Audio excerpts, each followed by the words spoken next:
Bonsoir à tous et à toutes. Très heureux de vous retrouver après ce long moment de l'absence. On s'est un peu perdu de vue, c'est ça. Et donc on se retrouve Baruch Hashem. Donc je rappelle qu'on est au 106 avenue du Général Michel Bizot dans le 12e arrondissement de Paris, à la synagogue Neve Shalom. Voilà. Et on espère vous retrouver très très nombreux et nombreuses pour ce cours qui démarre à 20 heures, normalement 20 heures, et là il est déjà 23 heures. Non, je rigole. Il est 20h25. Alors, on est dans la paracha d'Acharimot. Alors, dans la paracha de cette semaine, c'est marqué dans la paracha, donc on est au 18e chapitre de la paracha. Vaïdaber Hachem el Moshe les Moradi, Hachem à Moshe en disant Daber el Bini Israël, parle aux enfants d'Israël, va matin et midi leur, Ani Hachem Elokechem. Dis-leur, je suis Hachem, votre Dieu. Bizarre cette phrase, non?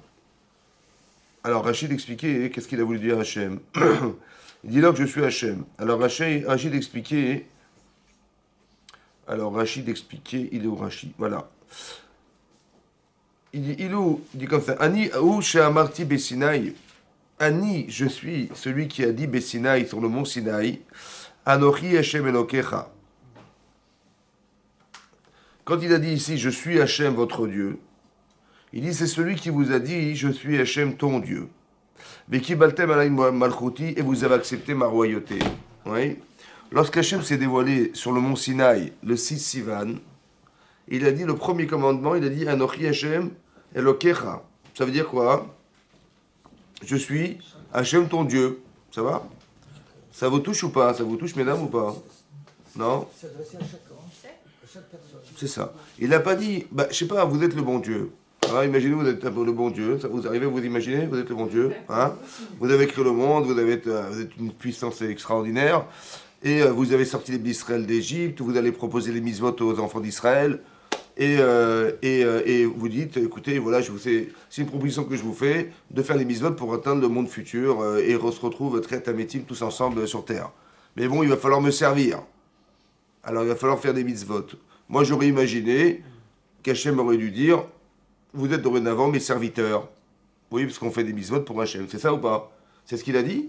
Non, il n'a pas dit, vous serez dorénavant mes serviteurs. Il a dit, je suis ton Dieu. Ça veut dire qu'il ne s'est pas placé comme celui qui est l'employeur, mais entre guillemets, celui qui va servir l'employé, quoi. C'est extraordinaire, quoi. À part ça, regardez le niveau d'humilité. À part ça, il n'a pas dit, je suis votre Dieu. Parce que ça ne m'intéresse pas, moi, d'être ton Dieu. Je veux être le Dieu du peuple juif. Il n'a pas dit, je suis le vôtre. Il a dit, je suis le tien. Ça veut dire qu'il avait votre prénom à vous, votre nom de famille, le vôtre aussi, sur la liste. Il dit, bonjour madame, oui, c'est vous. Je suis ton Dieu, je suis ton Dieu, je suis ton Dieu. Je suis ton Dieu, ton Dieu, ton Dieu, ton Dieu, ton Dieu. Vous imaginez qu'on a un rapport privilégié avec Hachem spécifique, hein? Ça veut dire que tout ce qui nous arrive, ça n'a pas été réfléchi collectivement. Ça a été réfléchi individuellement. Ça veut dire que chacun en a sa vie et chacun, tout ce qui vous arrive dans la vie, ce sont des messages personnels. Mais si vous écoutez un truc à la radio, ça vous touché, ça vous touche personnellement. Pourquoi? Parce que vous avez allumé la radio. Et donc si vous l'avez entendu, c'est forcément Hachem qui a voulu que vous l'entendiez et c'est ce qui vous concerne. Anochi Hachem Elokecha. Je suis ton Dieu. Donc ça veut dire qu'on a un rapport privilégié avec Hachem qui est spécifique, qui est énorme. Ça montre combien, un, on nous aime. Deux, quelle valeur on représente pour Hachem. Parce que si on était derrière moins que rien, il ne s'adressait pas à nous de façon particulière, privilégiée. C'est ça, on est d'accord. Mais là, il a dit, je suis votre Dieu. Pourquoi votre Dieu? Parce que c'est vous qui avez accepté ma royauté. Quand est-ce qu'on a accepté la royauté d'Hachem? Lorsqu'on a dit, Naase Venishma. Lorsqu'on était sur le mont Sinaï et qu'on a dit, tout ce que tu nous demanderas de faire, nous accepterons les yeux fermés de le faire, parce qu'avec tout ce qu'on a vécu, l'assujettissement au Mitzraïm, le travail forcé, les camps de travail, tout ça c'était insupportable. Et Hachem nous a sauvés d'Égypte en faisant les Makot Mitzraïm, les plaies d'Égypte, en nous ouvrant la mer Rouge. On ne peut pas rester indifférent et on va rester reconnaissant et pas ingrat de ce qui nous est arrivé. Et donc la reconnaissance faisant, alors aveuglément j'accepterai tout ce que tu nous demanderas de faire. Et donc c'est ce qui va se passer. On a accepté la royauté d'Hachem. On a accepté la royauté d'Hachem. La royauté, ça veut dire qu'on considère qu'Hachem, il est Melech HaOlam, il est le maître du monde, c'est lui le maître du monde. Et nous avons le privilège de savoir qu'Hachem, il est le Dieu nous sommes les, si vous voulez, entre guillemets les disciples, mais ça veut dire qu'on est les gens qui ont été choisis par Akadosh Baruch Hu pour représenter la royauté d'Hachem sur la terre. Et donc on est là pour ça. Et donc Hachem nous dit, vous avez accepté ma royauté, qui baltem et malchuti. on voit que c'est une acceptation d'Hachem. Pourquoi c'est important de comprendre que c'est l'acceptation d'Hachem? Et après, Hachem continue et dit, si vous avez accepté mes mitzvot, vous avez accepté ma royauté, mais ata kibouk zorotai. Maintenant, vous pouvez accepter mes mitzvot. C'est très intéressant dans la formulation. Comment c'est organisé? D'abord, il faut accepter Hachem avant d'accepter les mitzvot. Nous, qu'est-ce qu'on fait en général? Il faut faire les mitzvot. Ouais, le bar mitzvot dit, tu acceptes les mitzvot, il faut faire tes mitzvot. Bon, en vérité, le premier n'est pas là, c'est ça qui est très grave. Est-ce que tu as accepté Hachem? Qu'est-ce que ça veut dire accepter Hachem? Accepter Hachem. Alors, pour comprendre ça, c'est vous expliquer que l'acceptation des choses, en fait, au départ, dans tout domaine, je pense que dans tous les domaines, que ce soit un domaine professionnel, religieux, qu'est-ce que vous voulez, que le plus important et le plus compliqué, c'est d'accepter. Parce que lorsque vous avez accepté de faire, après c'est facile de faire. Mais il faut accepter, ouais. Parce que si vous n'avez pas accepté, quelque part, on va se sentir forcé, obligé de faire. Et ça, c'est pas non plus dans l'esprit de la Torah. Il faut qu'on puisse accepter de faire, on puisse accepter Hachem. Et donc, comment ça marche? C'est comme ça. En fait, il y a une Mishnah dans les Pirkei Avot, dans les Maximes des Pères, c'est marqué comme ça. C'est marqué que si quelqu'un il a plus d'actes que de connaissances, c'est marqué Mish et Marasav. Si les gens ont plus d'action que de chorma, que de connaissances, alors on dit la chorma elle va perdurer, elle va être retenue. La connaissance va rester. Par contre, si on a beaucoup plus de connaissances que d'actes, cette chorma elle est mise à l'équette, ça veut dire qu'elle est volatile, elle s'oubliera. Encore une fois, je répète. Si quelqu'un il a plus d'actes que de connaissances, la chorma elle perdure. Et s'il a plus de connaissances, plus de chorma, de connaissances que d'actes, alors on dit la chorma ne va pas durer. D'accord? Maintenant, comment ça s'explique? Là-bas, le Rabbeinu Yonah, vous savez que les Pirkei Avot, ça se trouve dans le Shas, dans le Talmud. Hein. Le Pirkei Avot se trouve dans le Talmud, et là-bas, il y a 3 commentaires essentiels. Le premier commentaire, c'est Rashi. Il y a Rashi dans le Pirkei Avot, dans les Maximes des Pères. Il y a le Rambam Maïmonide, et il y a Rabbeinu Yonah. Et là-bas, Rabbeinu Yonah, hein, il pose une question. Il demande, il dit, mais comment c'est possible que quelqu'un il puisse faire plus que ce qu'il sait? On a dit, celui qui a beaucoup plus d'actes que de connaissances, la chorma va rester, la connaissance restera. Mais comment c'est possible, intellectuellement, d'imaginer qu'on puisse faire plus que ce qu'on sait? Il m'a sav, merubim, mechormato. Il fait beaucoup de choses alors qu'il a peu de la connaissance. C'est pas possible de faire plus que ce qu'on sait. C'est impossible. Tu connais 5 choses, tu peux pas faire plus que 5. Et or, c'est marqué, tu fais plus que tu sais. C'est impossible. En fait, l'idée, c'est, alors lui, il explique, le Rav, il explique comme ça. Le Rav, il explique que les maasim dont on parle dans les Pirkei Avot, c'est pas les actes. C'est l'acceptation des actes. Combien tu acceptes? Et c'est parce que tu acceptes que la chorma, elle va perdurer. Ça veut dire quoi? Accepter.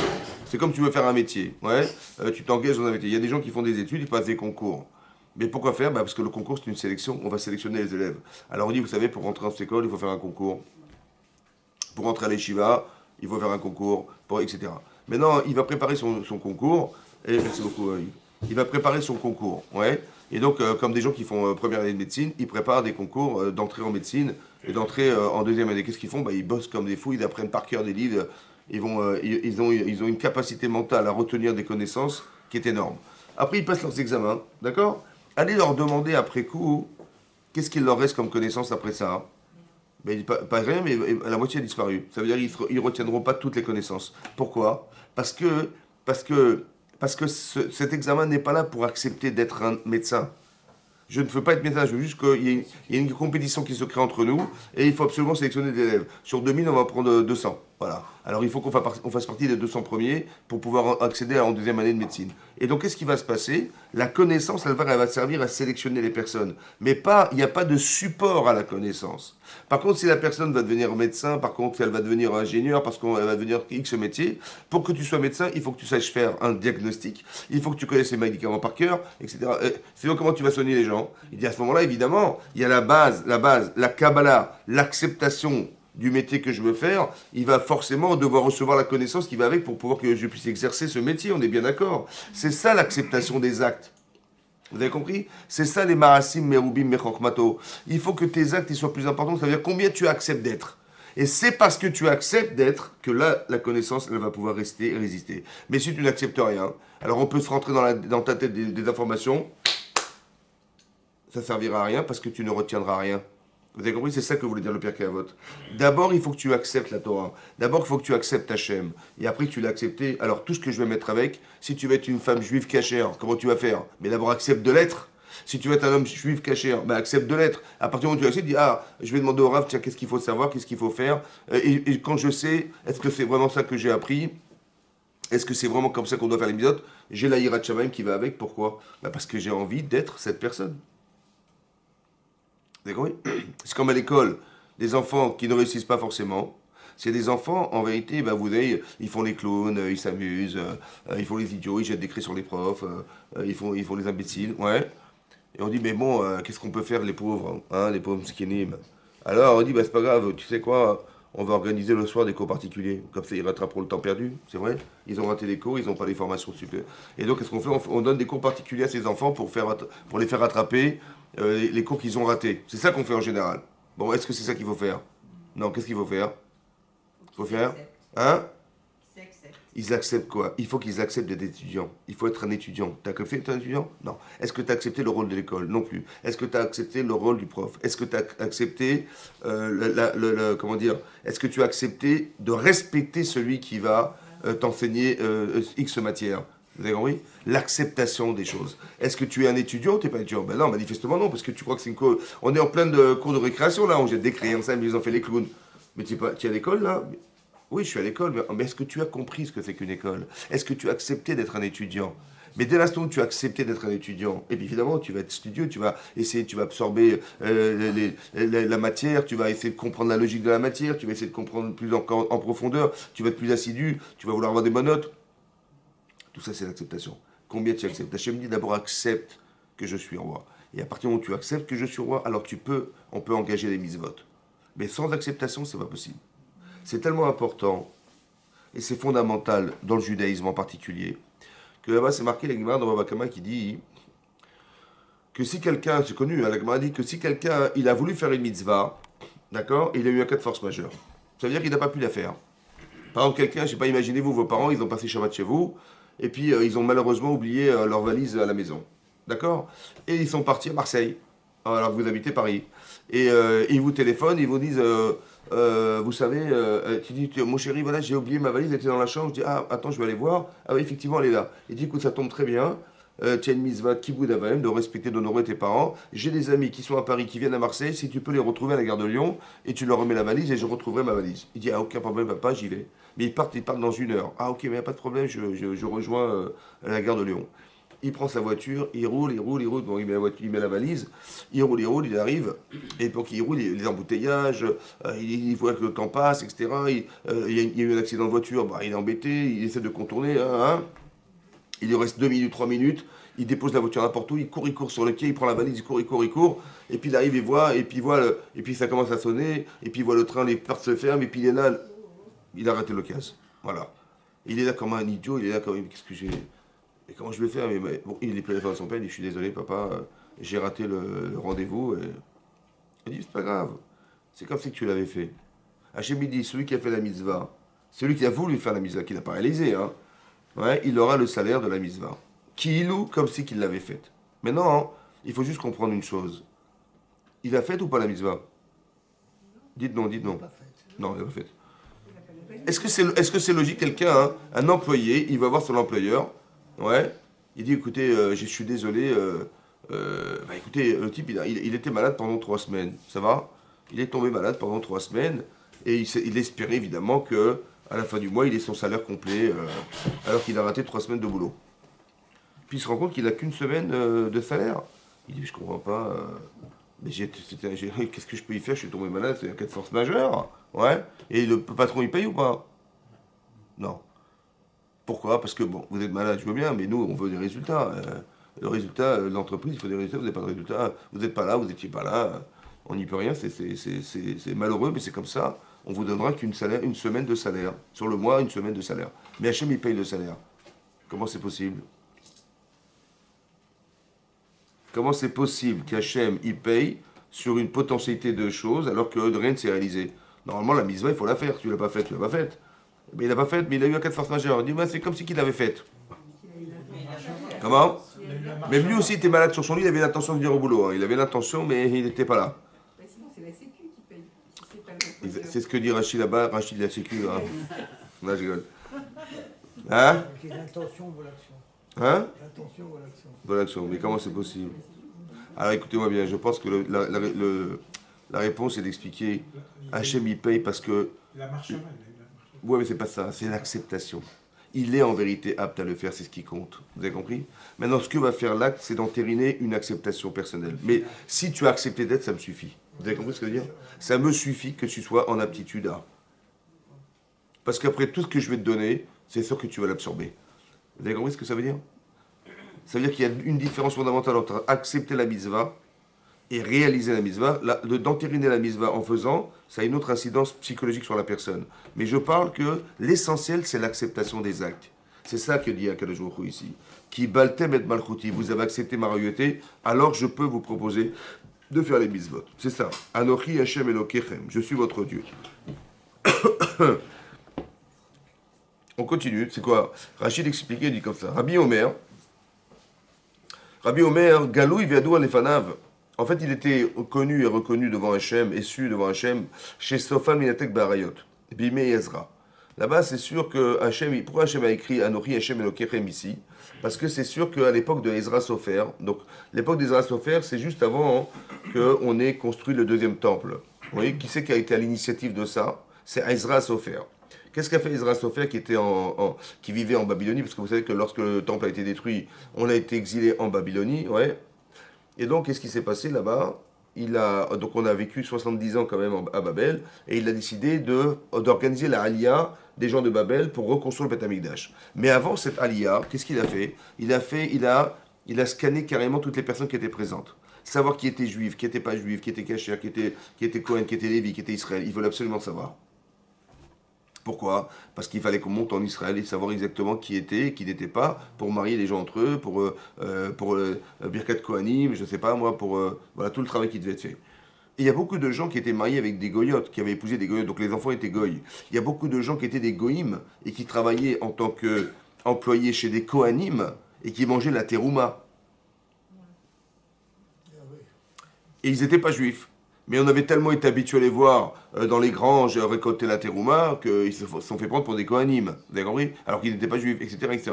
Et donc, qu'est-ce qu'a fait Ezra Sofer? Il a sélectionné pour savoir qui était et qui n'était pas. Qu'est-ce qui s'est passé?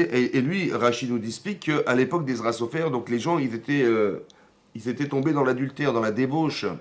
Et donc, c'est ça qui explique Rachid ici. Il a dit Anochi Hashem Elokecha. Hashem, le nom de Dieu Hashem, c'est le Dieu de Rachamim, de pitié, de miséricorde. Elokecha, c'est le Dieu de rigueur. Il a dit Je suis le Dieu de miséricorde et de rigueur, les deux à la fois. Pourquoi? Pour dire que quoi? Hein? Il y a marqué ici Ani Hashem Elokecha Endeu qui gozer alechem. Vous saurez qui est-ce qui décrète sur vous. Dayan li para veneman le shalem sachar. Dayan li para. Vous savez que quand on fait des erreurs, des fautes dans la vie, ouais, on est rattrapé par nos erreurs. On dit on paye nos fautes. Ouais. Alors c'est un peu vulgaire de dire payer ses fautes. C'est simplement d'expliquer que lorsque l'on faute dans la vie, c'est un phénomène qui est extraordinaire. C'est pour ça que la Torah est extraordinaire. C'est d'expliquer qu'on est rattrapé par nos erreurs. Après, on peut expliquer ça socialement, oui. Mais vous allez vous rendre compte que Minash Shamaim, la personne, la façon dont elle a d'exprimer la faute, autant que la manière dont elle a de le faire, elle est rattrapée par ses propres erreurs. C'est-à-dire que si quelqu'un, on avait souvent dit que si quelqu'un il fait de la shonara, de la médisance, bah, tout à coup il se retrouve seul. Hein? Quelqu'un qui va voler va être volé. Quelqu'un qui tue va être tué. Voilà, il y a quelque chose qui fait que, en fait, vous allez vous rendre compte que la Avera, la faute elle-même, toutes les fautes qui sont répertoriées dans la Torah, on se rend compte qu'elles n'ont pas d'avenir. C'est-à-dire que la personne sur le court terme, elle gagne toujours à faire une Avera, on a un plaisir à faire une Avera, mais sur le long terme, on est toujours perdant. Donc quand on a un sentiment, sans vraiment pouvoir déterminer est-ce qu'il est caché ou pas caché, ce sentiment, on ne sait pas. Alors regardez où est-ce qu'il vous emmène. Et soyez dans l'analyse du désir que vous avez de faire quelque chose. Et vous allez vous rendre compte que si le désir il est sur du court terme et pas du long terme, ouais, il y a un plaisir fou à vouloir voler sur le court terme. Il y a un plaisir fou à vouloir mentir sur le court terme. Vous savez, on se défend de quelque chose. Les croqueries, tout ce qu'on peut imaginer faire, oui. Alors tout ça, quelqu'un qui va pas payer ses employés va gagner sur le court terme, etc. Mais sur le long terme, on est tout le temps perdant. Ça veut dire qu'il faut comprendre que Hachem il fait payer. Ça veut dire quoi il fait payer? C'est qu'il y a comme des rouages dans la vie.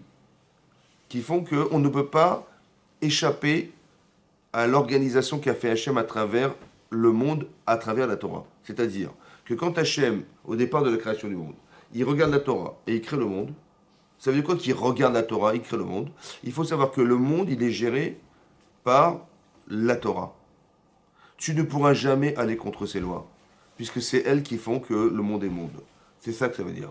Donc sur le court terme, bah, tu peux t'arranger parce que tu as le libre arbitre, mais sache que ça n'ira pas plus loin parce que quelque part, et si ça va plus loin, c'est encore plus grave. Mais sache que ça n'ira pas plus loin parce que dans ton intérêt, il faut que tu sois rattrapé par tes erreurs et faire tes chouvas sur les erreurs que tu as faites. Vous avez compris? Donc c'est sur il y a des mécanismes qui sont organisés dans la vie qui font que c'est pour ça qu'il faut absolument connaître la mitzvah, qu'est-ce qui est permis de faire et qu'est-ce qui est interdit, parce que même si la personne elle pense qu'elle a un oui à gagner d'aller contre Hachem, elle a oui à gagner d'aller contre la volonté qui est celle de la mitzvah, de toute façon on est rattrapé. On est rattrapé. Vous avez compris? C'est un petit peu comme Paro.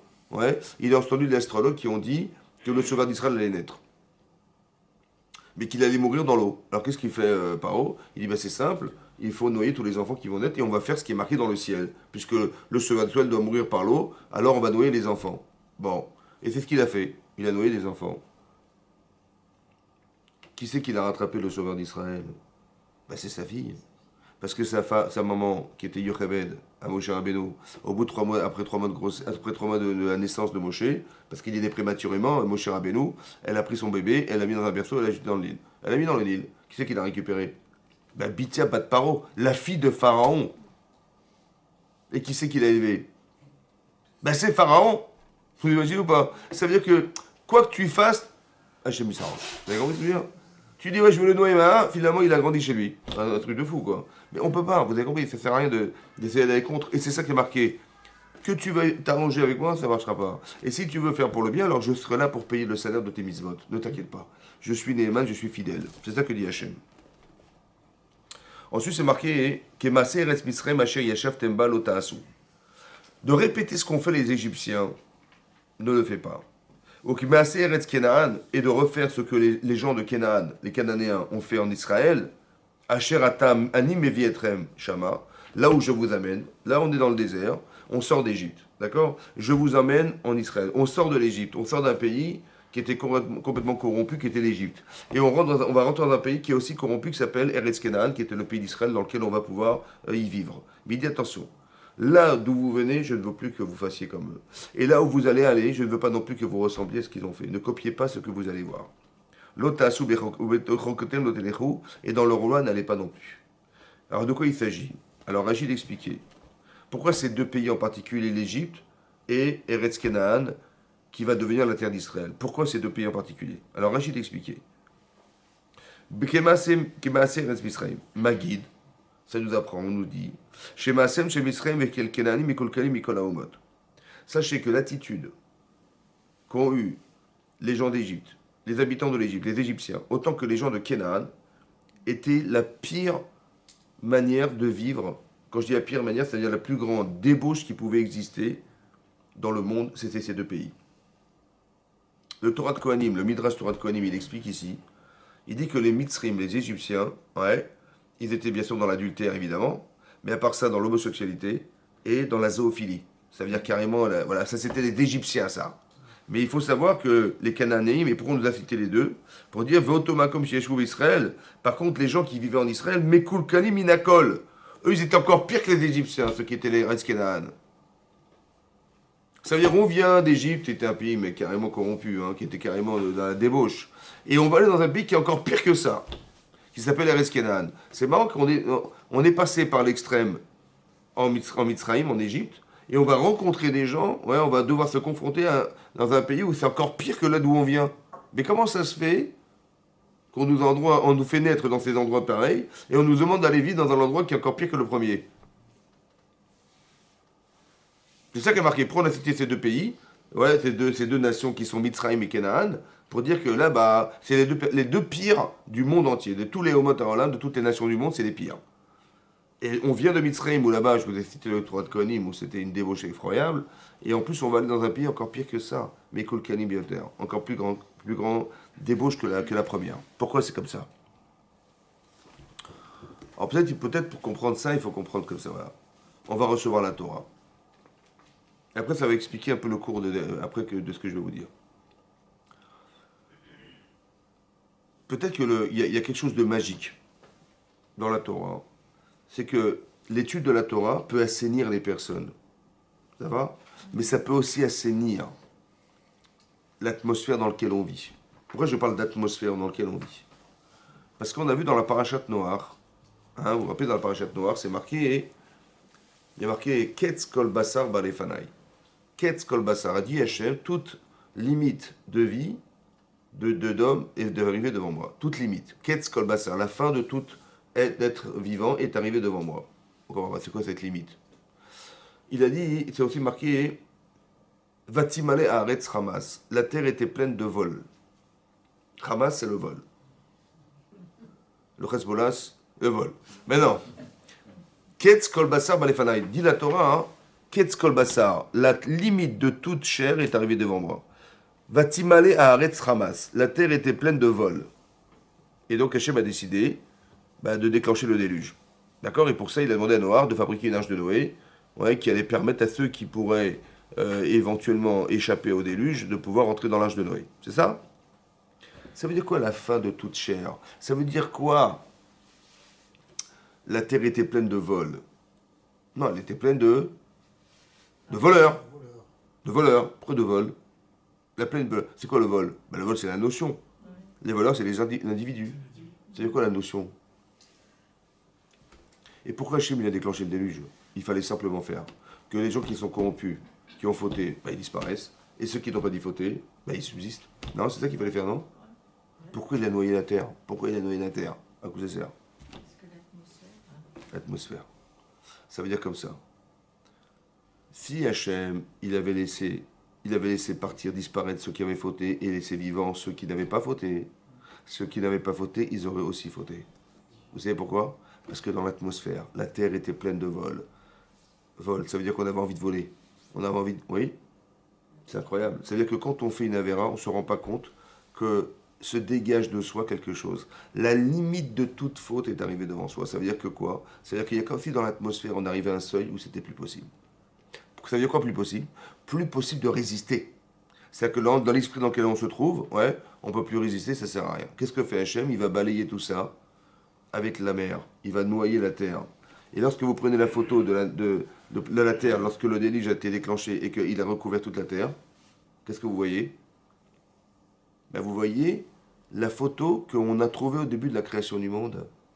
Avant que la terre apparaisse sur la terre, il n'y avait que de la mer. Ouais. Et après, Hachem, il a séparé les eaux pour pouvoir laisser émerger la terre. Mais en vérité, la photo, c'est la même. Comme si qu'il fallait faire que le monde renaisse.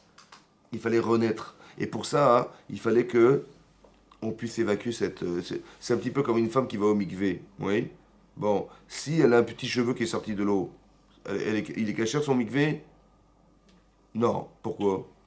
La pauvre, elle est complètement dans l'eau, immergée, un petit cheveu. Pourquoi il n'est pas caché son mikvé? Parce que son cheveu, là, il respire encore. Non, il faut qu'il soit immergé dans l'eau. Il faut que cette femme, elle disparaisse dans l'eau. Et après, elle ressort de l'eau, elle soit une nouvelle femme. C'est ça, c'est pareil. Ça veut dire que le monde, il doit disparaître par l'eau. Et c'est l'eau qui va purifier la terre. C'est l'eau qui va purifier la terre. Qu'est-ce qu'il a fait Noah dans l'arche de Noé? Qu'est-ce qu'il a fait? Il a joué au tennis, il a joué au ping-pong. Qu'est-ce qu'il a fait dans l'arche de Noé? Il a nourri des animaux en permanence pour combien de temps? Combien de temps ça a duré? Ça a duré 1 an. Mais il y avait une tension dans l'arche de Noé, dit l'Agma dans Sanhedrin, exceptionnelle. L'Agma dit que Eliezer, le serviteur d'Abraham, il a été voir Shem, qui était le fils de Noach. Il dit, mais comment c'était dans l'arche de Noé? Il dit, mais c'était l'enfer. Il fallait nourrir des animaux en permanence sans s'arrêter. Ouais, il fallait... Pendant 1 an, ils ont nourri des animaux. L'Agma, elle dit là-bas dans Souka, ils n'ont pas dormi Shnatsus, le sommeil d'un cheval. C'est-à-dire qu'ils ont dormi entre un quart d'heure par jour, une demi-heure maximum. Par jour. Et il y avait tellement un niveau d'exigence tellement important, dit l'Agmara, comme ça Rashi ramène aussi dans le Midrash, qui dit que quand il est marqué Vaïchaer Ach Noach, il est resté seul Noach. Ça c'est le sens littéral. Mais Rashi dit que Ach ça veut dire mordu. Il a été mordu par un lion quand il a tardé à donner à manger un lion. Tellement le niveau d'exigence était grand. Donc qu'est-ce qu'ils ont fait dans l'âge de Noé? Eh bien ils ont fait du chesed. Hein? Ils ont nourri les animaux en permanence. Ils ont donné leur vie pour ça, quoi. Mais qu'est-ce qu'ils ont fait en vérité? Peut-être l'idée c'est d'expliquer que dans cette arche de Noé, dans cette boîte-là, il y avait une intensité de chesed, de bonté qui était extrême. Et lorsqu'on ouvre les portes au bout d'un an, on a ouvert les portes de l'Arche de Noé, peut-être que toute cette recette qui a été organisée par Noach et ses enfants, il s'est dégagé, il a donné envie aux gens qui sont maintenant sur Terre de vouloir faire du chesed et de vouloir partager sa vie avec les autres. Et c'est de là, dit le Midrash Rabbah, que Avram Avinu, il a déduit qu'il fallait faire l'hospitalité extrême. D'où il a su, parce qu'il a fait un raisonnement a fortiori. Si déjà Hachem, il a demandé à Noach de faire du chesed pour sauver le monde, en nourrissant des animaux, alors en nourrissant des êtres vivants, à la khat comme avec un combien c'est beaucoup plus valorisant, vous avez compris? C'est de là qu'il a tiré ce principe, et c'est ça, il a fait ça un principe de vie. C'est ça qu'il est devenu Avram Avinu, c'est le chesed, c'est l'hospitalité, c'est de servir les gens, voilà ce qu'il a fait. Et ça, il l'a déduit de ce qu'Hachem avait demandé à Noach de nourrir les animaux dans l'arche de Noé. Vous avez compris? Ça, c'était ça. Et donc d'expliquer quoi? D'expliquer que l'esprit, en vérité, il faut le faire disparaître. C'est peut-être pour ça que la Torah a été donnée, et c'est peut-être pour ça que, dans ces deux extrêmes, on est sorti grâce à Dieu d'Égypte, qui était un pays corrompu, mais nous, on ne s'est jamais corrompu. Jamais une femme, elle a trompé son mari en Mitzraïm, d'accord? Elles étaient de Saskani, toutes des femmes qui étaient cachères, des femmes exceptionnelles. Et en Israël, on a reçu la Torah, on va rentrer en Israël. Et peut-être qu'il y a un devoir, pas seulement en Israël, je pense, mais dans le monde, de pouvoir donner les vrais, la meilleure des manières d'exister, ouais, à travers le fait du respect des autres, du respect du couple, du respect de nos enfants, etc. Ça, c'est des fondamentaux de la Torah. Et c'est pour ça que Hachem, il a dit, ne ressemblez pas ni à l'un, je vous en supplie, et ne ressemblez pas non plus ni aux autres. L'otaasu, ne faites pas. Protégez-vous de ce rapport de vie, parce que quand on rentre dans la corruption ou dans la débauche ou dans tout ça, c'est très compliqué d'en sortir. Parce que le plaisir, il est tellement fort, ouais, qu'après, c'est très dur de trouver quelque chose qui va pouvoir s'y opposer, ou bien quelque chose qui va pouvoir permettre à la personne de faire teshuva. Ouais, d'avoir honte de... L'intérêt est tellement grand que l'avoir honte de ses actes sera compliqué, parce que qu'est-ce qui pourra empêcher la personne de continuer à vivre cette débauche en pensant qu'elle est... Parce que vous savez, le Yitzhara, il est très fort, et quand on nourrit ce genre de choses, c'est très difficile de s'en sortir. Oui. Et donc c'est ce qui est marqué là. Ensuite c'est marqué, donc on parle d'interdiction au départ, ne ressemblez pas à ça, ne faites pas comme ça, ne faites pas comme ça. Ensuite c'est marqué, et mishpata et ta'asu. Par contre, mes lois, vous les ferez. Les mishpatim, c'est quoi les mishpatim? Les mishpatim, c'est les lois rationnelles. Rachid expliquait, les mishpatim, c'est les lois intelligentes, rationnelles. Et Elou dvarim chez Amorim Batorah mishpat. Donc ce sont les paroles qui ont été citées dans la Torah comme des lois. Chez Ilou Nonemo, parce que si même elles n'avaient pas été dites, Ayou Kedai Lomran, ça aurait été Kedai, c'est-à-dire ça aurait valu la peine de les citer. Ça veut dire quoi? C'est-à-dire que on voit aujourd'hui que intellectuellement on est capable de comprendre des relations humaines, de comprendre des relations sociales, des relations maritales, des relations parentales. On les comprend, c'est logique, avec l'expérience on arrive. Même si la Torah n'en avait pas parlé, on serait arrivé à les comprendre. Ça veut dire que humainement, ce sont des lois dans la Torah qui sont citées dans la Torah, Parashat Mishpatim, toutes les Elea Mishpatim, Asher Tassim Lifnem. Donc on voit qu'on nous cite les lois qu'il faut en fait retrouver dans le Talmud et qu'on voit dans le code pénal aujourd'hui, même partout dans le monde. Ces lois, en vérité, elles ont été tirées de la Torah. Oui? Mais non, après élaborées en fonction du temps. Mais toutes les lois que vous voyez dans le code pénal, en fait, d'origine, oui, pourquoi je vous dis ça? Parce qu'il y a 3300 ans. Hein? Qu'est-ce que vous croyez qu'il y avait? Nous, on avait toute la Torah il y a 300 ans. Et encore, il y a des choses qu'on a oubliées, qu'on a perdues. Mais imaginez-vous la connaissance universelle qu'on avait de la Chorma de la Torah. Ouais, il y a 1000 ans, on était on était au Moyen-Âge. Ça veut dire avec nos petites vaches et notre charrue, là. Il y avait rien. Hein? Il y avait, on a dit Charlemagne, il a créé l'école. Bon, mais nous, il y avait déjà des yeshivot, il y avait déjà des... Vous avez compris? Et il y avait tout. Non, mais pour vous expliquer le niveau de la différence de niveau qu'il y avait. Et donc, c'est pour ça qu'il faut bien comprendre que nous, il y a 3300 ans, lorsqu'on reçoit la Torah, et qu'on apprend la Torah dans le désert, et qu'on est arrivé à un niveau de connaissance extrême, très grand, le monde était très faible. On va dire, au niveau intellectuel, il n'y avait pas beaucoup de choses qui étaient dites. Et là, on voit hein, qu'Hachem, qu'est-ce que dit Hachem? Si ça n'avait pas été cité, ça aurait valu le coup de l'écrire. Mais non, ça, c'est les mishpatim, les lois rationnelles. Et les lois rationnelles, en fait, ce sont des lois fondamentales. Pourquoi elles sont fondamentales, ces lois? Parce que c'est celles qui vont nous construire. Quand je dis construire, ça veut dire quoi nous construire? La construction ne se fait pas par l'information. Tu dis, voilà, j'ai fait un cours, on a fait des cours, on a suivi des cours, hein, et on est informé, et on pense que parce qu'on est informé, on est construit. Oui? Puisqu'on sait, alors on est construit. Non. La construction, en fait, elle se fait autrement. Pour savoir si on est construit dans quelque chose, si on a du da'at, il faut savoir si on est capable de réagir à cette connaissance. Si elle nous parle. Oui, c'est ça construire. Quand vous voyez des gens, on leur enseigne des trucs, et on peut avoir des informations dans la tête, mais des fois on se dit ah oui, ouais, tiens, j'ai pas fait attention, ah oui, oui, tu avais raison, et puis j'avais, mais ça m'a échappé. En fait, c'est comment il y a quelque chose qui va pas. Ouais. Quand on voit des adultes qui se comportent comme des enfants, on se dit mais est-ce qu'ils sont construits ces gens-là? Lorsqu'on voit des couples, ouais, après 15-20 ans de mariage, ils ont des gosses et tout, mais ils se chamaillent comme des gosses, on dit mais est-ce qu'ils sont construits ces gens-là? Ouais. Et quand on voit, quand on sait que Chachamim, quand on marie des gens, on sait que Chachamim, ils ont trouvé une sorte de symbole qui est fondamental qui s'appelle on souhaite aux Chatanim, aux futurs mariés, chez Ivnu Baït, Neeman Israël, on dit chez Ivnu Baït, qu'ils construisent une maison fidèle en Israël. Vous voyez? Combien de pièces? Ça veut dire quoi construire une maison fidèle en Israël? Baït Neeman Israël. En français, ça veut dire une maison fidèle. Non, enfin, un foyer. Ouais, une mishpacha. Oui, en hébreu, une mishpacha. C'est quoi une maison? Pourquoi une maison? Pourquoi le symbole, c'est la maison? Parce que quand. Hein? C'est vrai, mais pourquoi pour dire qu'on va faire une maison, on va faire un foyer, on va fonder un foyer, on a dit une maison. Alors en fait, c'est comme une maison. Pourquoi? Parce que dans une maison, tu as des parpaings, tu as des briques, des parpaings, tu as des fenêtres, tu as de la lumière, tu as une charpente, tu as des tuiles, tu as un toit, voilà, c'est ça une maison, c'est ça une maison, oui, oui, oui. Bon, mais des fois, il y a des gens, hein, ils mettent la main sur le mur et ils poussent comme ça et tout s'écroule. Je dis, mais pourtant, on a fait une maison. Voilà, on a vécu, on a eu des enfants, mais la maison, elle est fragile. Et tout tient. Mais qu'est-ce qui consolide la maison? Quel est le ciment d'une maison? Le ciment, hein? D'abord les fondations, c'est sûr. Parce que si on a fabriqué une maison sur de la terre, elle va s'écrouler, c'est sûr et certain. C'est pour ça qu'avant de faire la maison, on creuse, ou faire un bâtiment, on creuse 5 mètres en dessous, on met que du béton. Et sur le béton, on va monter, ouais, vous demandez à la famille Bétoun, vous allez voir. Mais non, c'est ça la fondation, vous avez raison des fondations. Mais à part ça, entre chaque brique, qu'est-ce qu'on met? Du ciment. C'est quoi le ciment du couple? C'est quoi qui va consolider notre maison? Hein? La fidélité. La paix. La communication. Le respect. L'amour. C'est ça qui va consolider. Si une femme elle se sent respectée, si un homme se sent respecté dans son couple, la maison est solide, ouais. Mais s'ils ne sont pas respectés, si elles se sont inexistantes, vous avez compris ce qui va se passer? Ça veut dire que c'est ça solide. Il faut que ça soit solide.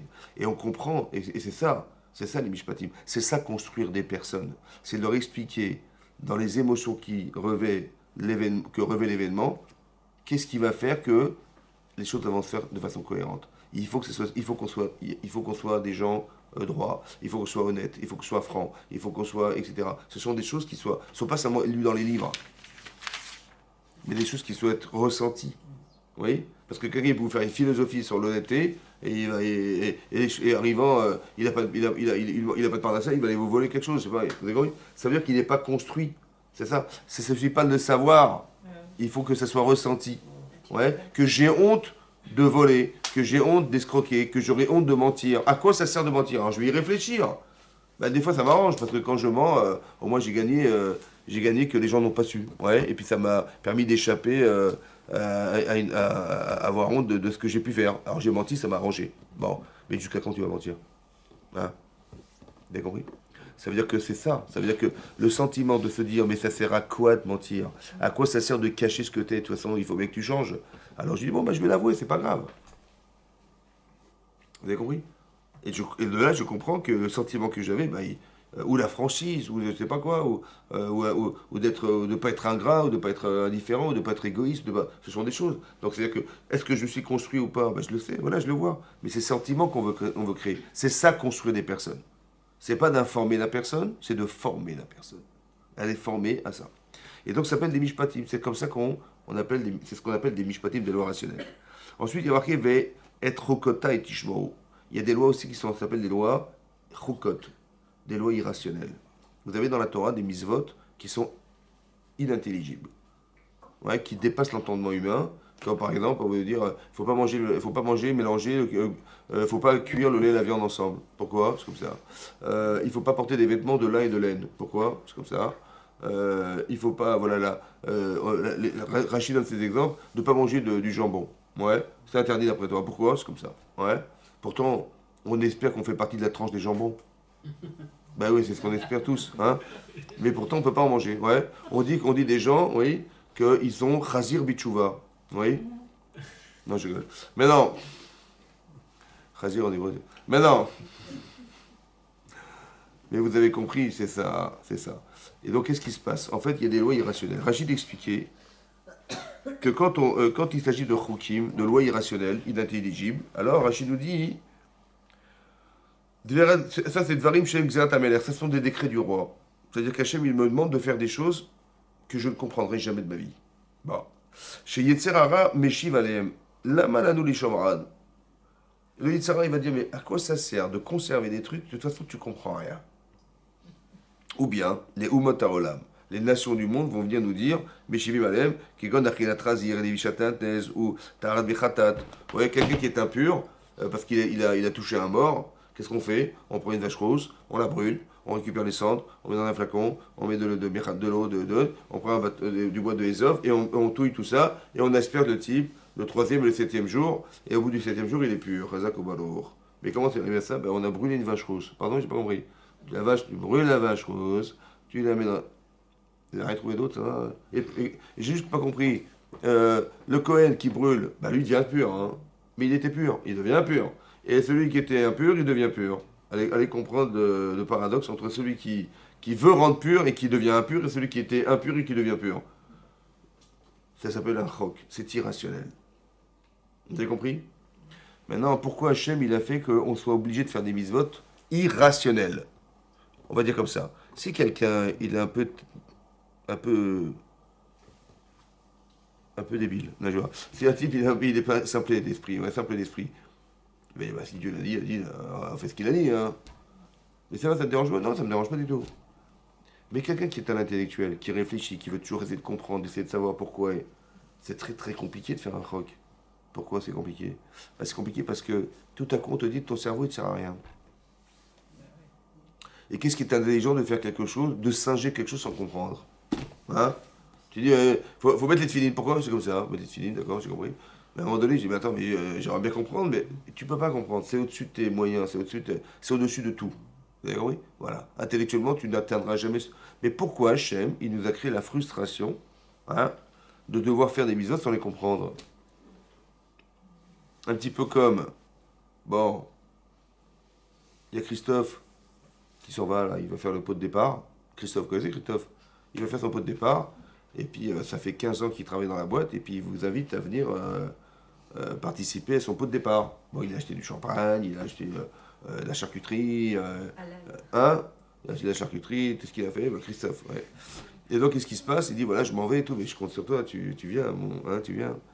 Et il a mis 500 euros quand même, donc il a dit, je m'en vais, mais vous êtes des amis, on a travaillé pendant des années ensemble, je compte sur vous pour venir à ce petit repas que j'ai organisé pour vous. Hein?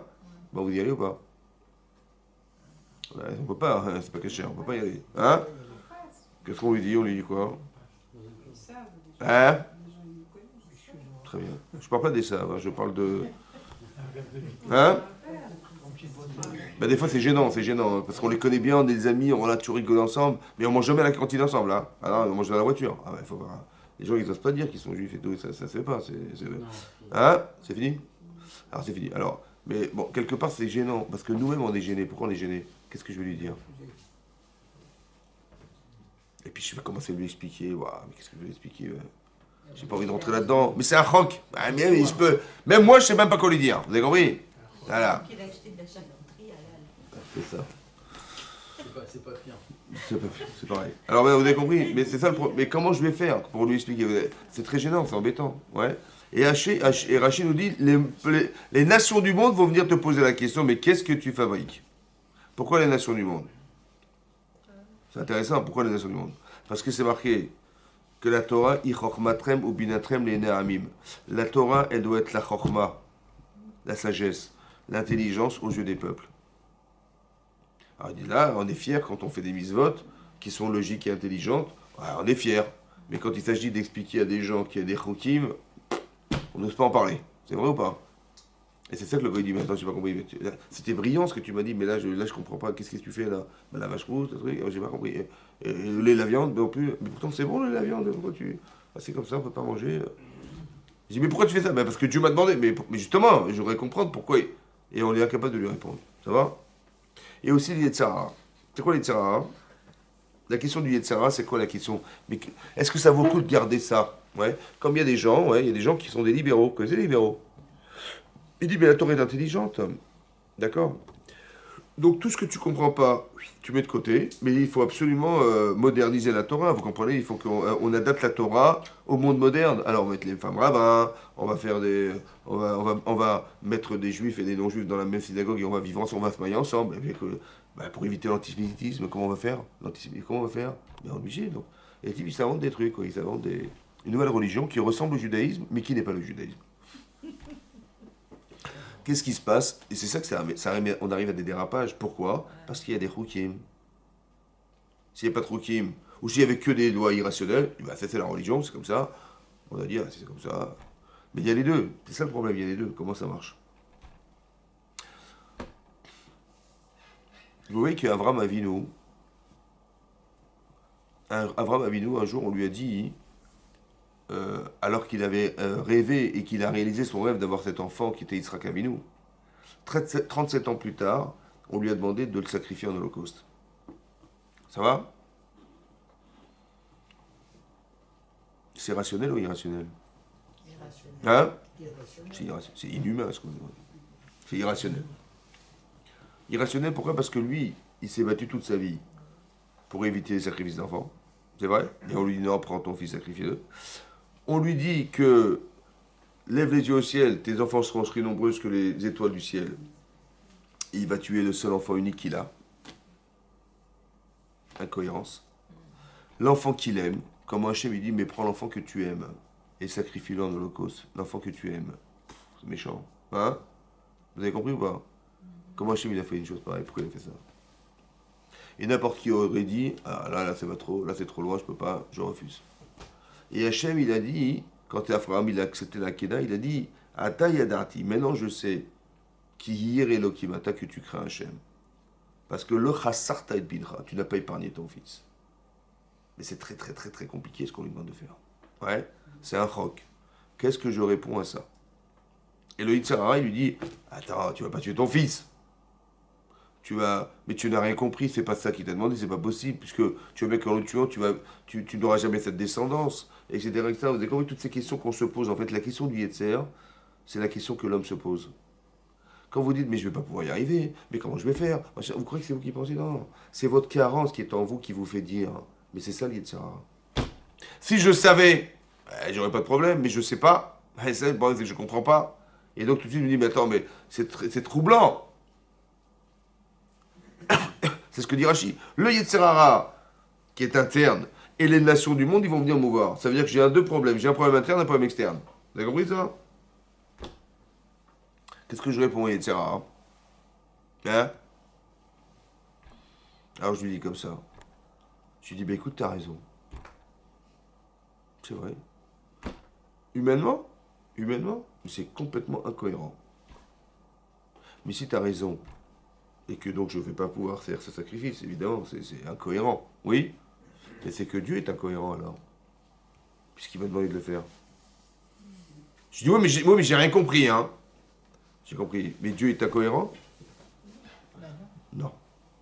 Ça veut dire quoi? Ça veut dire qu'il y a une autre logique qui n'est pas la mienne, mais qui est la sienne. Mais moi, la sienne, j'ai pas compris. Mais est-ce que c'est parce que j'ai pas compris que je vais me refuser à le faire? Non. Alors laissez-moi faire. Ça veut dire laisse-moi rentrer dans quelque chose qui est au-delà de la conception humaine. Laisse-moi rentrer dans la Emouna, la confiance en Dieu. Pourquoi c'est important de comprendre ça? Les Choukim, pourquoi c'est important? Parce qu'avec le grand cerveau que nous avons, parce qu'on est des gens très intelligents, vous savez, hein, bon, qu'est-ce que vous pensez sincèrement que vous allez comprendre de Dieu, qui est infini?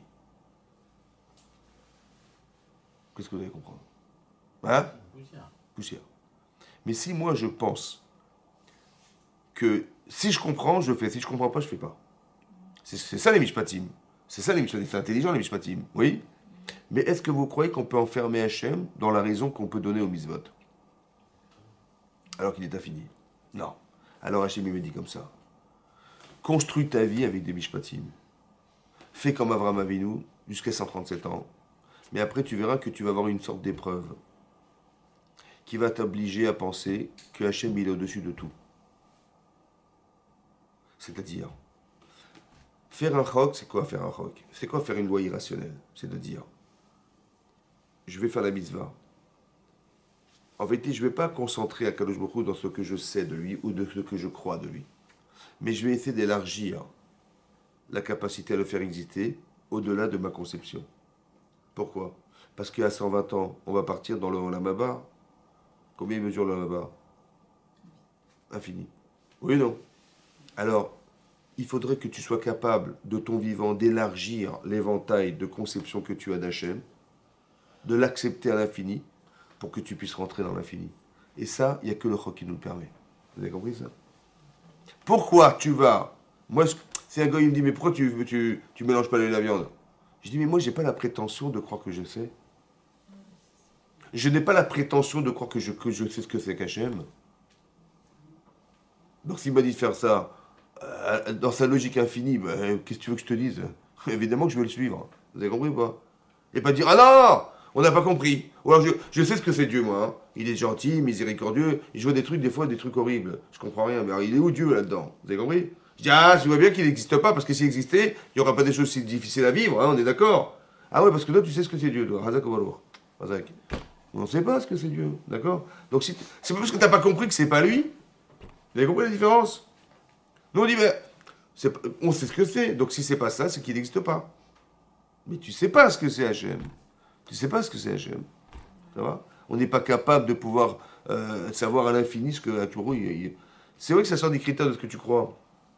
C'est comme vous dites, je sais pas moi, c'est comme un enfant que vous amenez à l'hôpital, ou chez un médecin, il va lui faire un vaccin. Bon, il dit, bon chéri, on va aller voir le médecin. Oui, d'accord, c'est quoi le médecin? Ben, le médecin, il va... Bon, je te dis, ben non, mais bon, ne t'inquiète pas, hein, il va prendre une piqûre. Comment ça, une piqûre? Une piqûre avec une pointe en métal, il va te la planter dans le bras. Là, mais t'es fou, papa, ou quoi? Mais jamais de ma vie, tu m'emmènes là-bas. Mais si, c'est très important que tu te fasses vacciner.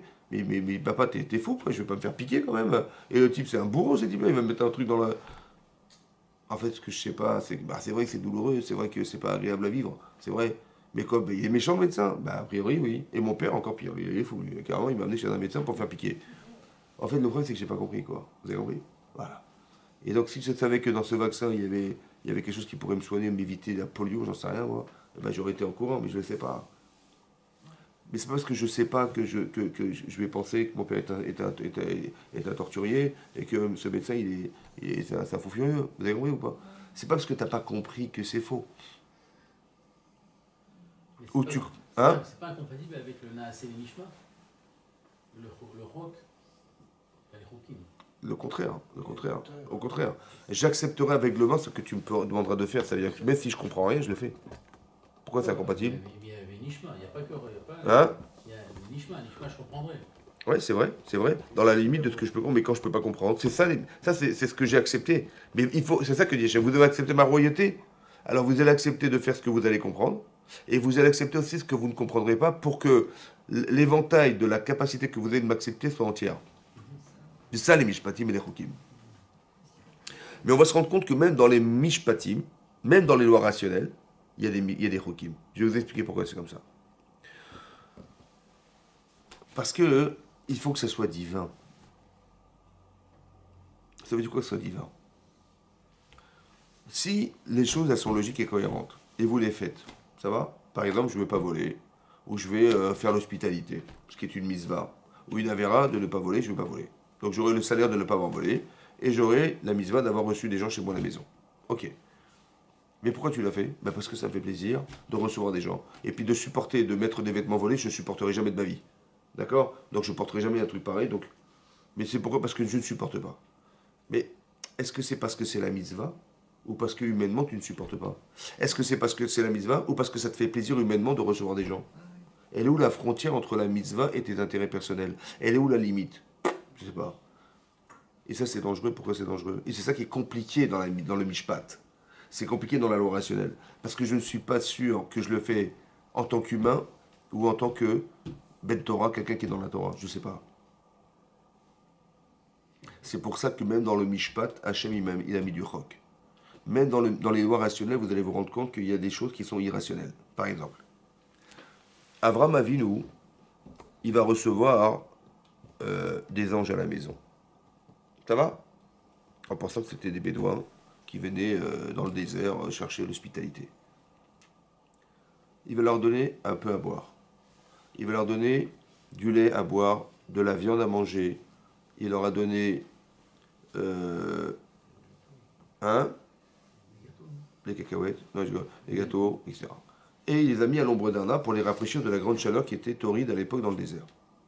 La Gemara de Rabbi Messia dit que par le mérite qu'il les donnait à boire, il leur a donné à manger, il les a mis à l'ombre d'un arbre, on a été méritant d'avoir la manne dans le désert. Hein. On a eu le Be'er Miriam, le puits de Myriam qui a alimenté en eau les Israël dans le désert pendant 40 ans. Et on a eu les Hanan et Kavod qui nous ont protégés, du soleil. Ouais, autant que c'est eux les Hanan et Kavod qui creusaient les montagnes dans lesquelles qu'on traversait dans le désert. Et des animaux sauvages qui nous protégeaient des animaux sauvages. Ça va? De faire du chesed, de faire de l'hospitalité qu'Avram, c'est cohérent ou c'est incohérent? C'est rationnel ou irrationnel? C'est rationnel. Mais les conséquences, elles sont rationnelles ou pas? Par exemple, dites, est-ce que vous auriez imaginé que vos actes, ils peuvent se déporter dans l'histoire? Non. Est-ce que vous auriez imaginé qu'en nourrissant 3 personnes, il a nourri 3 millions? Non. Est-ce qu'en donnant un petit peu d'eau, on a permis à des millions de personnes de boire autant les animaux, les hommes, les animaux, les femmes et les animaux, les enfants, ils ont pu boire autant d'eau dans le désert? Vous avez vu que dans chaque mishpat, il y a un chok. Vous avez compris? Pourquoi c'est comme ça? Parce qu'Abraham, il n'a pas fait parce que ça lui fait plaisir. Il a fait pour la mitzvah, les Shem Shamaim, pour la mitzvah. Ça veut dire quoi pour la mitzvah? Pour la mitzvah, ça veut dire que qu'est-ce que tu crois qu'il attend de toi, Hachem? Tu vois un type dans la difficulté, tu dis, qu'il se débrouille. Ou tu dis, non, ça me fait plaisir de faire plaisir. Mais tu le fais pour toi ou tu le fais parce que Hachem, comme si qu'il te disait, Hachem, tiens, regarde, le pauvre, va t'occuper de lui, discrètement. Hein? Il dit, mais qu'est-ce qu'Hachem, il attendait de moi dans cette situation? Les Shem, je le fais avec Hirat Shamaim. La Hirat Shamaim, ça veut dire la conscience que j'ai qu'Hachem, il m'aurait demandé de le faire. Vous avez compris ça? Et là, je suis dans la mitzvah. C'est-à-dire que j'introduis un Kadosh Baruch Hu dans ma vie. À la différence de, ben oui, c'est le bon sens, évidemment. Tu vois des gens dans les difficultés, ben évidemment, tu vas aider. C'est comme ça. Non, le bon sens permet de construire. Mais après, il faut que tu l'utilises, ce bon sens, au service de la mitzvah. Vous avez compris? C'est ça dans la Torah. C'est ça dans la Torah. C'est-à-dire que dans chaque occasion qu'on appelle des mishpatim, oui, il y a une partie de chok, c'est une partie de loi irrationnelle qui fait que, mais à quoi ça sert de le faire parce que Hachem te l'a demandé, puisque c'est conceptualisable? Fais-le parce que tu le conçois. Qu'est-ce que tu perds? Je perds que j'ai limité la mitzvah à ce que je pense. Et ce que je pense, c'est limité à moi. Non. Il faut que ça aille au-delà de ça. La mitzvah, elle doit t'amener au lamaba. Et ça, c'est pas ça. Vous avez compris ou pas? Il faut pas que ton acte il soit réflexif. Il aille au-delà d'eux. Au-delà d'eux. Un petit peu comme le Shabbat. Quand vous mangez la dafina, ou la pkeina, ou la boucha, ou la damhaout. Ouais. Pourquoi vous mangez? Parce que c'est bon. Et Hachem il dit, tu vas te délecter du Shabbat. C'est vrai ou pas?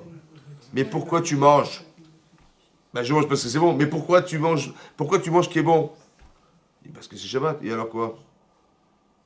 En vérité, si je mange parce que c'est bon, si je dis tiens c'est l'occasion, on va manger. C'est Shabbat, on va bien manger Shabbat, c'est l'occasion, c'est Shabbat. On va manger. C'est l'occasion. Tiens, c'est l'occasion, c'est l'anniversaire de mon fils, on va faire un gâteau. Tu manges pour qui? Tu manges pour lui ou tu manges pour toi? Hein? Tu manges pour toi? Non, ça va pas là-bas, ça. Par contre, si tu dis je vais me délecter du plat du Shabbat pour fêter la création du monde et reconnaître qu'Hachem est le créateur, c'est différent. C'est-à-dire que quand tu manges, ça va au-delà de toi. Vous avez compris ça? Si tu manges pour toi, alors ça reste à toi. Mais le là-bas, c'est pas pour toi. C'est pour que tu accèdes à quelque chose qui s'appelle Hachem. Est-ce que ça se fête, ça? Oui, ça se fête. Alors je vais manger au service d'eux. Et ça va changer ma vie parce que dès dimanche, ouais, la relation que j'ai avec les gens, c'est pas une relation d'intérêt. Je dis pas, tiens, lui, il travaille à la mairie, super, j'ai mon copain. L'autre, il est à la banque, super. L'autre, il travaille, je sais pas quoi. Non, tu fais parce que c'est des êtres humains. Vous avez compris, c'est ça. C'est ça. Il y a une partie de Chok qu'il arrive à réfléchir et de se dire, mais en dehors de tout ça, il faut le faire pour Hachem, vous avez compris? C'est comme ça que les choses, elles vont pouvoir donner un sens à la vie. Ensuite, c'est marqué, et que tous ceux qui vont faire ça, Asher Yaseh Otam Adam, Vachai Bahem. Tout ce que sera fait par l'homme, Vachai Bahem, il vivra par elle, par eux, c'est-à-dire les mitzvot. Ani Hachem, je suis Hachem. Et Rachidi, Vachai Bahem, c'est-à-dire quoi? Il vivra par eux. Rachidi, Chai Olam Haba, dans le monde futur. On vivra par les mitzvot qui seront des chokim et medishpatim. Dans le monde futur. Parce que Sheim, Tomar, Baolamazé, peut-être tu vas croire que c'est dans ce monde. Et ils vivront par eux, par elles, par les mitzvot. Il dit, allô, Sopho Omet, tu vois bien que la personne ne vit pas toute sa vie, elle va pas rester éternité sur terre. Donc toi, va au futur. Ça serait un mensonge de dire il vivra au futur. Donc il dit, on ne parle pas de cette vie sur terre, on parle du monde futur. C'est-à-dire que c'est les seuls moyens d'accéder à l'Amaba, ça passe par la mitzvah. C'est pour ça qu'Hachem il a dit, je vous en prie, qu'on se retrouve, faites des mitzvot, à respecter la Torah, à respecter les lois qui vous concernent en tant que femme ou en tant qu'homme. Parce que c'est que par ce biais-là qu'on se retrouvera un jour. Vous avez compris? C'est ça que dit Hachem. Vachai Bahem. Il y a des mitzvot qui nous permettent, qui nous clairement, qui nous rallongent la vie sur Terre. Donc c'est pas Olam Haba dans ce cas-là. Ah, c'est vrai. Payer cash. C'est vrai. Alors c'est ce qu'avait pensé Acher. Acher, tu connais Acher? Mais il s'est trompé. La Gemara en Kiddushin, elle dit que Arichut Yamim Ba'aretz, Aretz, c'est Arichut Yamim dans le monde futur. Ah bon? Ouais. La Gemara en Kiddushin, elle dit comme ça. Les Arachta Yamim, c'est pas tant sur la terre. Lui, il a dit, je crois pas. Il a vu un gosse qui a fait Kibud Avaim, qui a respecté, on va dire, va chercher les oisillons qui se trouvent dans le nid, et sur ce demi-vote-là, de respecter son père et d'aller chercher les oisillons marqués Arachta Yamim, et le gosse, il est tombé de l'échelle, il est mort. C'est pas possible. Et donc il a renié Dieu, ouais. Mais parce qu'il avait cru que Arichut Yamim, c'est sur terre. Non, Arichut Yamim, c'est l'Olam Shekulo Aruch. Si tu fais cette mitzvah, tu vas accéder au monde futur. C'est pas que tu vas vivre plus longtemps, tu vas pas vivre dedans. C'est que tu vas accéder à un monde qui est sans limite. C'est ça que ça veut dire. Un monde qui est Kulo Aruch, qui est sans fin. C'est ça Arichut Yamim. C'est pas la longévité de la vie. Même qui vous avez c'est pareil. Ça veut dire que quelque part, ouais, ça veut dire que ça donne une possibilité. Pourquoi ces mitzvot en particulier? Ben, on voit que Shiloh Haken Sahok. Mais Kibud Avem, je pense que le pshat, c'est d'accepter, à travers le respect de nos parents, de trouver les paramètres qui justifient le respect qu'on a d'eux, chercher en eux quelque chose qui justifie le respect, oui. Et si je suis capable de faire avec mon père, alors je saurai le faire aussi avec les autres. Et je serai à fortiori le faire avec Hachem. Et c'est comme ça que je vais l'honorer. Ce sont des systèmes dans lesquels on voudrait nous introduire pour dire, si tu sais respecter ton père, tu pourras respecter Hachem. Parce que tu sais pourquoi tu respectes ton père. Mais si tu ne sais pas le faire avec ton père, comment tu vas imaginer le faire avec Hachem? Vous avez compris? Voilà. Voilà. D'accord. Et donc c'est ça qu'il faut comprendre. Expliquer aux enfants que le respect des parents, c'est d'aller chercher chez son père ou sa mère ce qui justifie le respect. Qu'est-ce qu'il a de spécial ton père pour que tu sois de la misère de l'honorer? Qu'est-ce qu'elle a de spécial ta maman pour que tu te sens dans l'obligation de l'honorer? Voilà. Et c'est d'aller chercher les paramètres. Il y a une case dans la tête qui s'appelle papa, une case dans la tête, si elle est vide, il n'y a pas de respect. Mais si tu l'as compris, c'est quoi? Mon père, il est serviable, mon père, il est toujours, j'ai besoin de lui, il est toujours présent, il m'a souri, il est mon confident, tout ce que vous voulez. S'il n'avait pas dit c'était où je ne serais pas là. Vous avez compris? Tout ça, ce sont des paramètres que j'introduis dans la notion père et qui me permettent de respecter mon père. C'est ça. Mais c'est ça la mitzvah de Kibud Avaim. C'est ça. Jusqu'où tu dois respecter ton père, jusqu'à ne pas t'asseoir à sa place. J'ai pas compris, mais mon père, c'est un roi. Je dis, ouais, c'est un roi, ton père, c'est un roi. Ouais, et il a un trône à la maison, il s'assoit pas dessus. C'est jusqu'où on doit respecter son papa, jusqu'au point de considérer son père comme le roi de la famille, quoi. Il a un trône à la maison, ça ne soit pas sur sa place. C'est irrespectueux de prendre sa place. Vachai Bahem, vous vivrez par elle. Il y a deux Gmarot, une Gmara dans Sanhedrin, une Gmara dans Yuma. La Gmara dit là-bas, Vachai Bahem. La Gmara dans Yuma dit, Vachai Bahem, tu vivras par elle. Velo Sheyamud Bahem. Tu vis par les mitzvot, mais tu ne meurs pas les mitzvot. Qu'est-ce que ça veut dire? La Gemara dit là-bas que si quelqu'un, Chasvé Shalom, il y a un mur qui s'est écroulé sur lui, on est pendant Shabbat et il est sous les gravats. D'accord? La Gemara dans Yuma d'Aflemedvav, elle dit là-bas, qu'est-ce qu'on fait? Elle dit, ça dépend. S'il est vivant, alors on le sauve. Nous, on transgresse Shabbat pour lui sauver sa vie. Mais s'il est mort, on ne peut rien faire.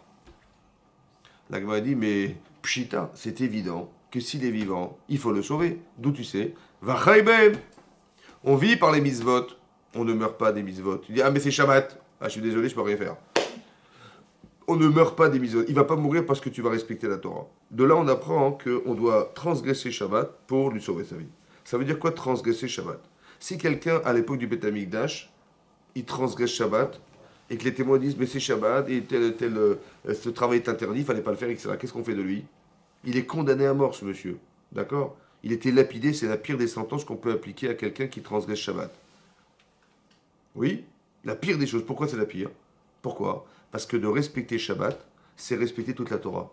En quoi c'est respecter toute la Torah? Parce que Shabbat, c'est le révélateur de la création du monde par le Créateur. De ne pas respecter la création du monde, c'est de ne pas respecter le Créateur. Donc c'est de renier toute la Torah, c'est ça? Ouais. Et moi, je vais transgresser ça pour lui sauver sa vie? Hein? Tu mets un homme et tu mets Hachem, tu choisis qui, toi? Bah, moi, je choisis Hachem. Je dis, bah, je suis désolé, je ne fais pas. Je suis désolé, je ne fais pas. Ouais. Hachem, il dit, non, laisse tomber. Laisse tomber. Oublie mon kavod. Sauve-lui la vie. La Gemara demande, mais c'est pshita, c'est évidemment comme ça qu'il faut faire. La Gemara dit, verset quoi? Qu'est-ce qui est marqué dans la Mishnah? Qu'il faut absolument retirer les pierres pour le sauver. La Gemara dit, non, on parle d'un cas particulier. Il va vivre chayesha, des instants de vie. C'est-à-dire, il va vivre 2 minutes. En plus. Si tu laisses la pierre, il va mourir. Si tu l'enlèves, il va vivre quelques instants supplémentaires. Tu le fais ou pas? Bah oui. Mais quelques minutes. Toi, tu vas être Mehal Shabbat, toi, pour quelques minutes. Hein? Ça vaut le coup ou pas? Eh ben oui. La Gemara dit oui. Ouais. Quel sens donner à cette vie-là? Quel sens donner à cette vie? Je comprends la question. Quel sens donner à cette vie? Alors là-bas, il y a plusieurs Rishonim qui disent, bah, peut-être qu'il va faire teshuva. Ou peut-être qu'il va être sauvé, on ne sait jamais. Ouais, et qu'il va faire beaucoup de Shabbatot. D'autres Shabbatot grâce à toi. Oui? Oui? C'est pour ça qu'il faut le sauver. Mais non. Là-bas, le Mishnah Berurah, il ramène dans le Biur Halacha, il dit, et si c'est un enfant de 3 mois? Et il va ni faire Shabbat, ni il va faire Tshuva. Ça va? Tu le sauves ou pas? Hein? Il sauve une vie, il sauve l'univers. Mais la question, c'était quel niveau de vie et quel instant de vie. Ouais, il a choisi un Ah, Il ouais. n'est pas juge. Vous avez compris? Ouais. Vous avez compris? Vachaï ben, Hachem dit la vie, elle est fondamentale. Hachem dit laisse tomber, oublie-moi complètement pour ça. Vous voyez? Pourquoi je vous dis ça? Parce qu'il y a des fois, il y a des familles, malheureusement, qui ont des enfants qui ont mal tourné. Ouais. Des familles religieuses, les enfants, ils ont tout lâché, la Torah et tout ça. Et les parents, ça les rend malades. Ça les rend fous. Qu'est-ce qu'ils font? Ben, le gosse, il fait plus Shabbat, il fait plus rien, il mange plus cachère. Ça existe, hein, malheureusement, c'est comme ça. Qu'est-ce que font les gens? Ils ferment les portes. C'est terminé. Je ne veux plus te voir, tu n'es plus mon fils, je te déshérite, je sais pas quoi. C'est bon? Ça existe ou pas? Ouais. Mais c'est vrai que c'est très dur. Pour quelqu'un qui est orthodoxe, on va dire, ou très très religieux, respectueux d'Hachem et de la Torah, de voir son propre enfant qui fait ça, c'est une horreur. Et le type, il est tellement dans le dégoût. La Torah dit Vachaï Bahem. Ça veut dire que c'est pas la loi, c'est pas la vie qui est subordonnée à la loi. C'est la loi qui est subordonnée à la vie. Quand tu dis je veux plus te voir, qu'est-ce que tu fais en fait? Tu respectes la loi, mais tu respectes pas la vie. D'accord? Et je vois des familles comme ça, que les gens qui ont été courageux et qui ont été fait faire abstraction de ce qu'ils ont vu, de ce qu'ils ont su, parce qu'ils aimaient leurs enfants, à un moment donné, les enfants reviennent. Mais c'est logique, pourquoi? Parce que si je refoule l'enfant, il va dire, tu te rends compte que la loi, elle est plus forte que moi. Je suis son fils et il me jette comme ça. Hein? Et là, c'est terminé. Par contre, si je dis, écoute, je te comprends. Voilà, je suis ton père, malgré tout, je suis ton père. Je suis ta mère, malgré tout. Et je te garde avec ça. Et les enfants, ils reviennent un jour. Et vice-versa. Oui, oui, mais ça veut dire que ça revient pourquoi? Parce que le respect, c'est ce qui soude les personnes. Tu me respectes, je te respecte. Tu me respectes pas, je te respecte pas. Vous avez compris? Et des enfants qui ne veulent plus manger chez les parents parce que c'est pas caché. C'est pareil. Moi, je dis à ces gens-là, je leur dis, qu'est-ce que je leur dis à ces gens-là? Les gens qui ont fait échouva, ils disent, mais mes parents, ils veulent pas manger caché, nanana, et puis j'ai fait la guerre avec eux, et je veux. Moi, qu'est-ce que je leur dis? Mais j'ai dit, mais attends, mais la logique, c'est quoi la logique? Tes parents, ils n'ont pas suivi des cours. Tes parents, ils ont jamais suivi des cours de Torah, ni ils ont été dans une yeshiva, ni ils ont été dans un séminaire, ni ils ont fait quoi que ce soit. Ils ont pas de, il n'y a pas de judaïsme dans leur vie. C'est logique qu'ils mangent pas cachère? C'est logique ou pas? Très bien. Donc au lieu de dire, mais tu te rends compte, ils ne respectent pas la Torah, ils ne respectent pas la Torah, et je leur fais la guerre, ils veulent rien savoir. Mais de toute façon, un, dans la violence, ça passe pas. Deux, tu sais ce qu'ils vont penser? Qu'il y a une secte qui leur a volé leurs enfants. C'est ça qu'ils vont penser. C'est quoi le judaïsme? Ben, il y a des fous, des religieux, il y a une secte, ils m'ont kidnappé mon gosse. Voilà. Voilà, il est parti avec eux, et je l'ai perdu, mon enfant, je l'ai perdu. Voilà ce qu'ils vont penser. Ah, qu'est-ce que tu fais alors? Alors je le dis comme ça. Tu sais ce que tu fais? Tu dis voilà, moi, je ne veux pas vous perdre. Mais je veux qu'on ait une vie commune, mais qui soit respectueuse l'un pour l'autre. Moi, je vous respecte. Je comprends que vous n'avez pas eu la chance de suivre des cours de Torah, etc. Je comprends tout à fait.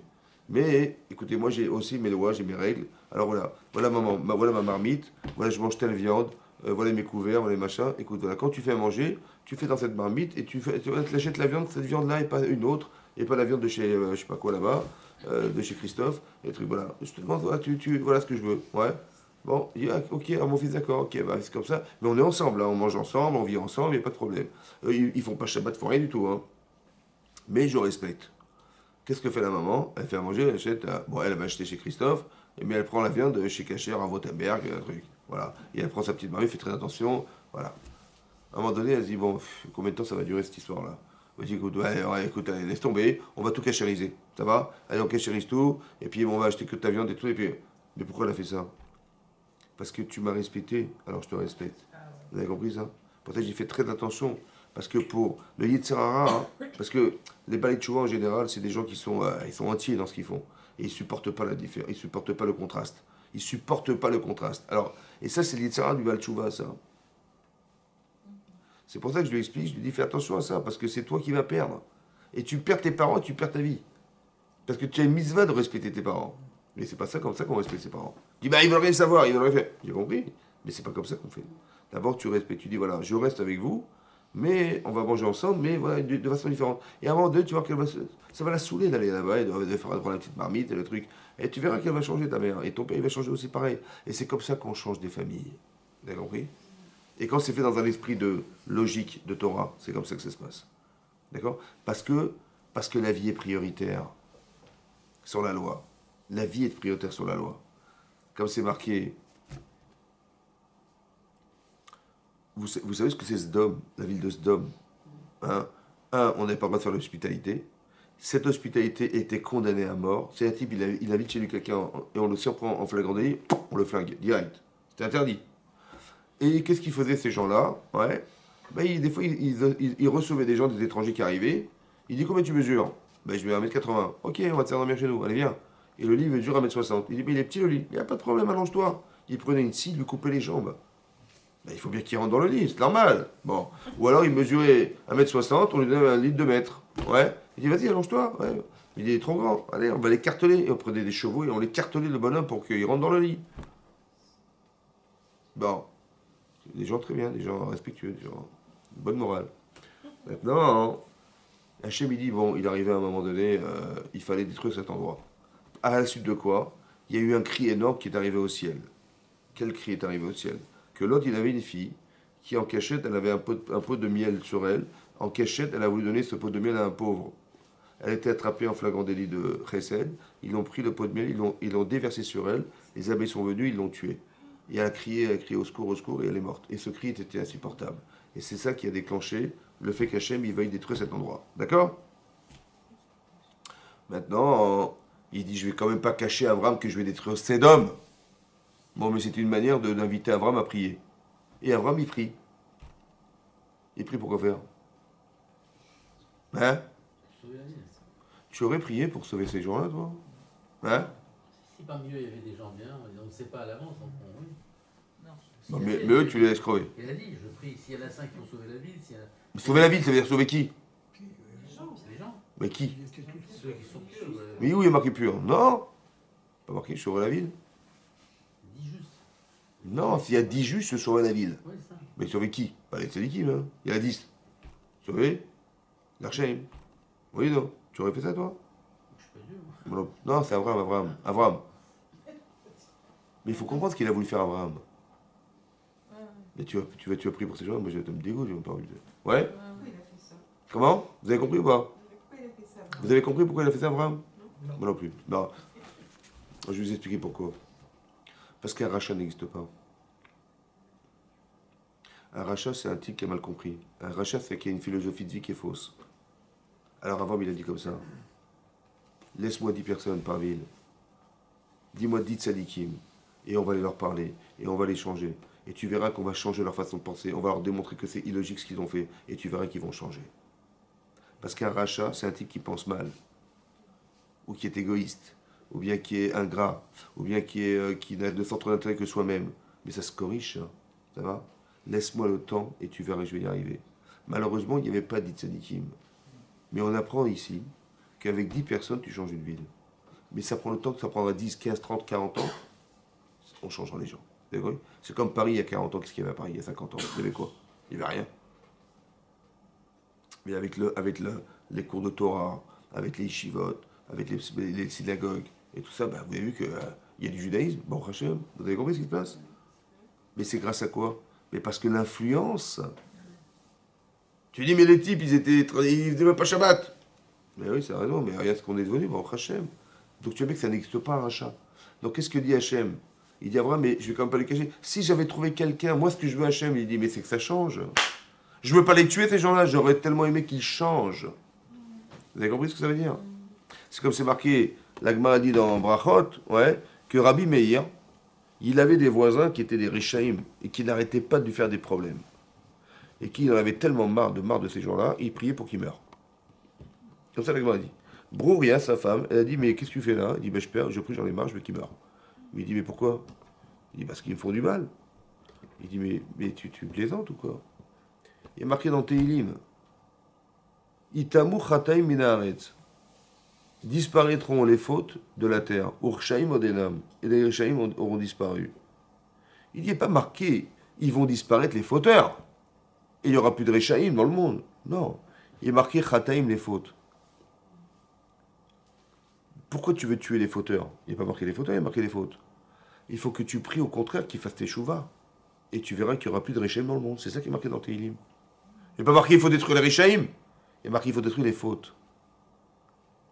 La faute, c'est ce que tu penses. Alors si tu penses mal, alors on va t'aider à penser mieux. C'est ça qui est marqué là-bas. Vous avez compris ça? Ça veut dire qu'il ne faut jamais regarder les gens comme tu vas jamais juger comme tu les vois. Mais comme tu pourrais faire en sorte qu'ils arrivent à changer. C'est ça qu'il faut que tu fasses. Vous avez compris ça? Parce que Vachai Bahem, on vit par les mitzvot, on ne meurt pas des mitzvot. Vous avez compris ça? C'est ça. C'est-à-dire qu'on doit avoir... Un type, il arrive à la synagogue, il arrive avec son téléphone Shabbat. Qu'est-ce que tu fais? Qu'est-ce qu'il fout là? Celui-là, il nous gâche Shabbat. Pour peu qu'il sorte. Hein? Tu peux penser comme ça. Ou tu peux dire, mais c'est un Esgadol qui soit là aussi. Qu'est-ce qu'il faut la synagogue? Vous avez compris pas? Comment ça se réfléchit? Tu vois? Toi, tu dis, mais... Oh là, qu'est-ce qu'il va nous faire sonner sur le téléphone en plein Shabbat, en plein Crétatora, il va nous faire... Ouais, attends, je t'en prie, dis-lui de sortir, parce qu'il y a d'autres synagogues, monsieur, vous pouvez sortir d'ici. Il y a une façon de faire. Ou tu dis, ah tiens, c'est une opportunité. Que peut-être ce type-là, c'est pas par hasard qu'il est arrivé là. Ben ouais. Qu'est-ce que vous croyez qu'Hachem, il a fait que ce type, il est rentré à la synagogue? Pour nous gâcher la Crétatora? Ou bien parce que c'est l'occasion de peut-être de ramener au judaïsme? Hein? Ben ouais. Et si c'était ton fils, qu'est-ce que tu aurais aimé? Qu'on le foute dehors ou qu'on le ramène? Ben ouais. Et qu'est-ce que tu crois qu'Hachem, il t'aurait demandé de faire? C'est ça, la Yirat Shamayim, vous avez compris? Ne pas s'enfermer dans la loi, mais de comprendre à quoi elle sert la loi. Vous avez compris ça? Chazak ou Baruch, messieurs, dames, Chazak.